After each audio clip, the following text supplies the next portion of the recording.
दास हेमंत यादव। ओहो, बाबा recording studio Newada Ambedkar Nagar. एगो हम गाना गौले रानी नैहरवे में गिरल पैजनिया हमार बाबा। रउआ लोग हमके बहुत प्यार देनी, हम आशीर्वाद पा के हम गदगद हो गई। आज हमार फिर वह टीम फिर एगो नया विदेशिया गीत लेके आवत आनी। ये भैया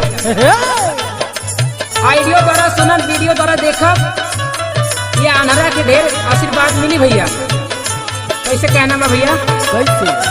करा धनिया हमारे, करा धनिया हमारे, रात टूट गईल सखी, करा धनिया हमार।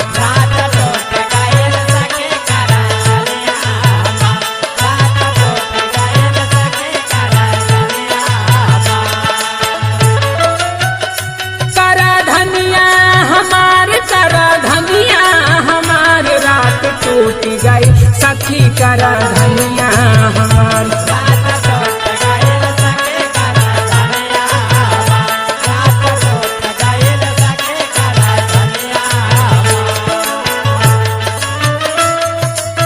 रतिया के सैया दी कैले बाला जोरी हो, कैले बाला जोरी, कैले